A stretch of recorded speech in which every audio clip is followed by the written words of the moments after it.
E olha, analistas consultados pela CNN chamam a agenda do Brasil de fraca, o que pode ser indício de menor relevância do país no contexto global.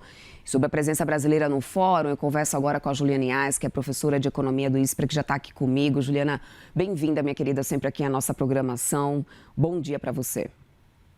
Bom dia, Débora. É um prazer estar aqui com você, conversando com o nosso público aí sobre um assunto tão importante, não é?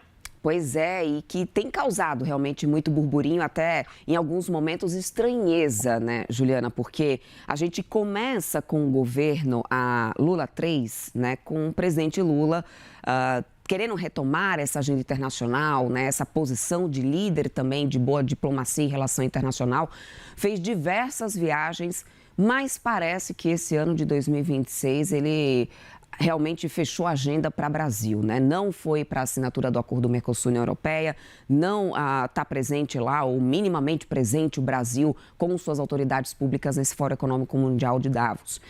Nessa situação, né, quando a gente tem analistas avaliando essa agenda esvaziada, que pode representar uma menor relevância do Brasil nesse momento, você vê isso como uma menor relevância política, uma menor relevância econômica, ou os dois ao mesmo tempo?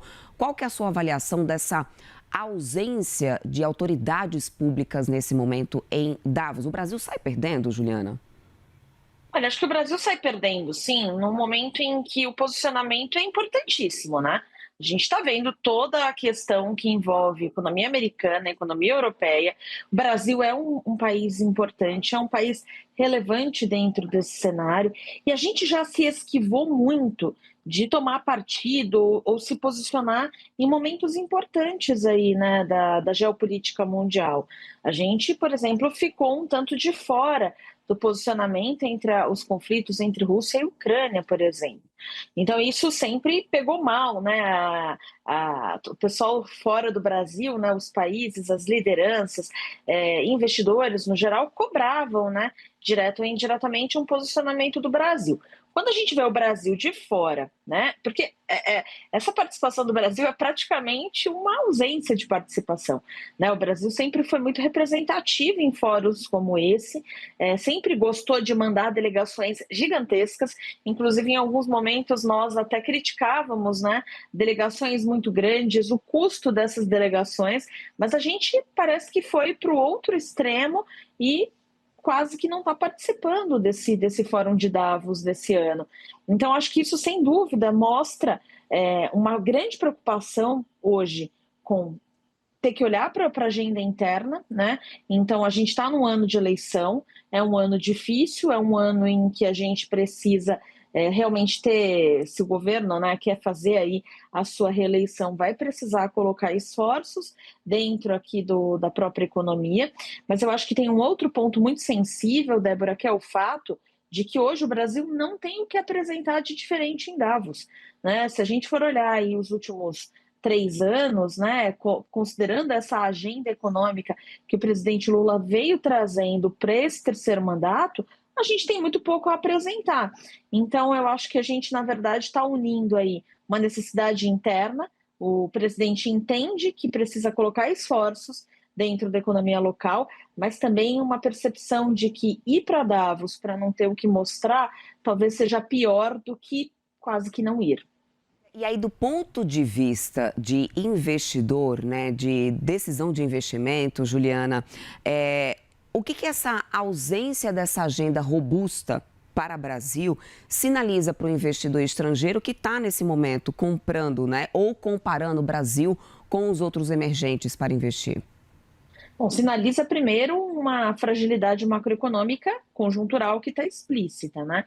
O Brasil está assinando aí embaixo de um desempenho em 2026 que certamente vai ser muito abaixo daquele que todos nós gostaríamos e que os investidores esperavam lá no começo desse terceiro mandato do presidente Lula.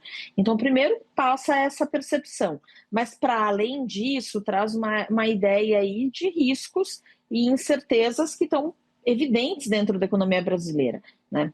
Quando a gente olha esses investidores, né, pensando do ponto de vista desses investidores, a gente olha para o Brasil, vê uma perspectiva de crescimento baixa, um risco extremamente elevado, né, porque o risco fiscal continua existindo, as perspectivas de crescimento baixas estão sinalizando muito isso, e a gente olha outros países que hoje crescem, que conseguem deixar o começo dessa década, né, com a pandemia completamente para trás, e que crescem, que aumentam a sua produtividade, que tem avanço tecnológico, avanço econômico, certamente o Brasil tem ficado cada vez mais para trás. Então, acho que a gente tem uma sinalização clara de uma fragilidade econômica que hoje se reverte ou se espelha, né, acaba refletindo, melhor dizendo, nesse potencial de crescimento e produtividade dentro do Brasil. Agora, Juliana, ao mesmo tempo que a gente tem essa agenda esvaziada de Brasil, a gente também tem o Brasil chegando a Davos num momento de forte demanda, né, de capital estrangeiro, muito dinheiro, né, internacional entrando aqui na Bolsa Brasileira, o que elevou já, inclusive, a nossa média de volume financeiro da Bolsa nesse mês de janeiro. Existe um descompasso, na tua visão, entre esse fluxo financeiro de curto prazo e também a percepção institucional a longo prazo, realmente, do país lá fora? Acho que sim, Débora. Eu acho que o que a gente vê, na verdade, e eu não sei te dizer se é um grande descompasso, mas eu acho que é uma leitura de mercado. O mercado está olhando o Brasil como um país bom para fazer dinheiro no curto prazo. As taxas de juros aqui são muito elevadas, muito maiores que o resto do mundo. O Brasil está barato, porque, querendo ou não, a nossa moeda desvalorizou, ainda que o dólar também tenha se desvalorizado, a gente continua com uma taxa de câmbio elevadíssima, né? Então, quando a gente olha para outros países, o Brasil está bem desvalorizado. Então, isso tem atraído realmente muito capital de fora, de inúmeros lugares, né? Não só dos Estados Unidos e da Europa, mas inclusive de outros países, até aqui no Cone Sul, que estão percebendo que o Brasil está barato, juros muito altos, é uma grande chance no curto prazo. O grande problema é que isso não se traduz num crescimento ou num investimento que eleve a produtividade e que leve a gente para esse longo prazo, que é onde o governo e o Estado, de uma forma mais ampla, deveriam estar focados. Então, acho que quando a gente olha essa percepção de curto prazo e a gente percebe, a gente coloca ela em conjunto com essa perspectiva de mais longo prazo, o que a gente percebe, na verdade, é que a gente não está conseguindo fazer bem nenhum papel. A gente não traz esse dinheiro de uma forma mais sólida no curto prazo, porque a gente sabe que esse capital logo sai, realiza lucro e sai, daqui a pouco vai dar lugar para um outro capital que entra, mas que vai continuar tentando fazer lucro. A gente vai continuar com taxas de juros bem elevadas ainda durante esse ano e muito provavelmente o ano que vem. Então a gente continua sendo um país que atrai esse dinheiro no curto prazo, mas infelizmente isso não se traduz num capital de longo prazo, que é aquele que traz produtividade, que gera crescimento, que consegue mudar, né, a estrutura produtiva e a forma como o Brasil se posiciona dentro desse cenário internacional com crescimento sustentável. A gente ainda está devendo, infelizmente, muito nessa agenda. Agora, Juliana, qual que é o risco do Brasil ser visto não nesse momento, mas não me parece o primeiro momento, em outras situações a gente viu isso, do Brasil ser visto pelos investidores como aquele destino para o dinheiro rápido ali do curto prazo, sendo beneficiado em muitos momentos, como a gente está vendo agora o Ibovespa passando 166 mil pontos, mas muito por causa de uma rotação global, né, de investimentos, um reposicionamento de carteira, muito mais do que um destino estratégico de investimento realmente produtivo. Qual é o risco da gente ter o Brasil visto dessa forma? Significa mais volatilidade para o Brasil? Sem dúvida, acho que significa mais volatilidade, significa uma imprevisibilidade, porque quando a gente é visto dessa forma, na verdade o investidor não entende que a gente apresenta uma grande perspectiva de crescimento. Então, do ponto de vista, inclusive, interno, a gente fica na dúvida até quando vai esse ciclo, né? Até que momento realmente esses investidores vêm e trazem esse dinheiro, porque também vamos fazer um parênteses aqui, esse dinheiro a gente não está desprezando, né? Ainda que ele seja um dinheiro de curto prazo, ainda que ele seja realmente mais especulativo do que qualquer outra coisa, ele hoje é importante para a gente conseguir manter minimamente algumas condições de conjuntura macroeconômica. Agora, a questão é que isso é imprevisível, porque deu qualquer problema lá fora, o risco lá fora aumentou, a gente tem uma situação mais adversa, esse dinheiro sai daqui rapidinho e vai para outras economias, abrindo mão da lucratividade ou do retorno e buscando segurança.